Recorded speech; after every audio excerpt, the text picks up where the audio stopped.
Hi, my name is Katie and I am a doctoral clarinet major at George Mason University. Today I'm going to be talking to you about articulation. Now when you think of articulation, there's one word I want you to take away with you today, and it is the word air. So one teacher once told me that instead of articulation, let's think articulation.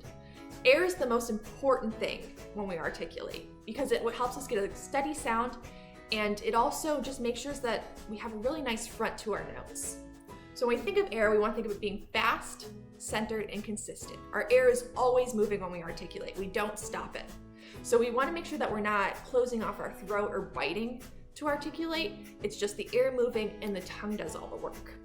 So we want our airstream, again, to be fast and centered. So thinking about like a laser beam through the center of the clarinet. Now our tongue placement is also really important. We want to think of our tongue being really high, like we're saying E. And also, we want our tongue to touch the tip of the reed.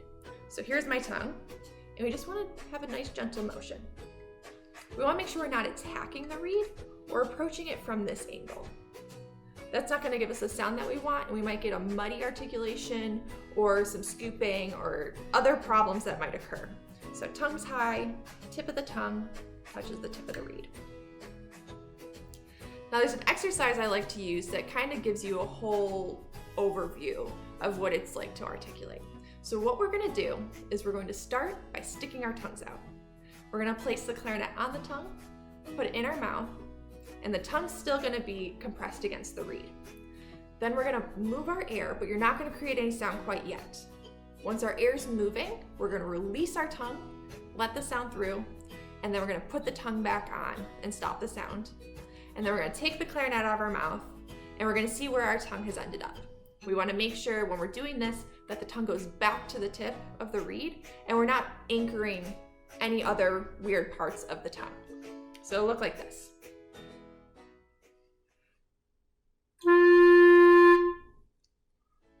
And you can see the tip of my tongue went back to the tip of the reed.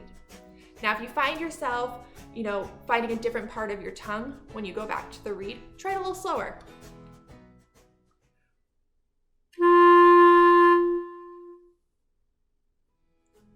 So I really took my time going back to that tip to make sure I really made it precise. And as you get more comfortable with it, you can go a little bit faster.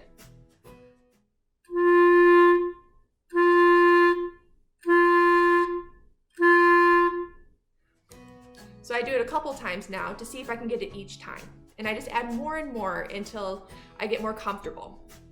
Now, one thing that, as I mentioned before, is we want to make sure the air is consistent. So a little trick you can do to see if you're using your air correctly is try leaking a little air out of your mouth. So I'm going to do that now, and you're going to hear that my air is moving and just the tongue doing all of the work.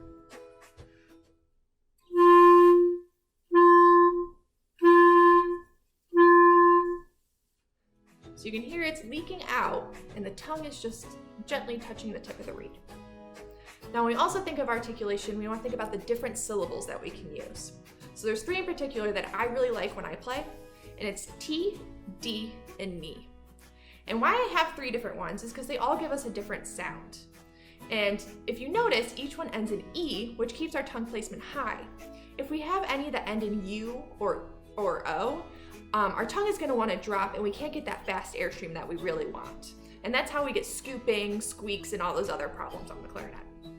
So T is a really good one for staccato, so I'll show you now.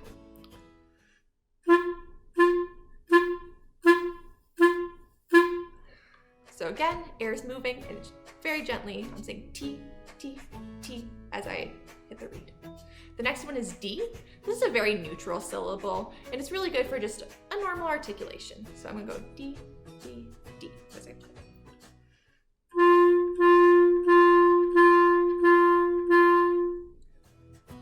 And then the last one is knee. This one gets me a really legato articulation, and the tongue is very just gently touching that tip of the reed.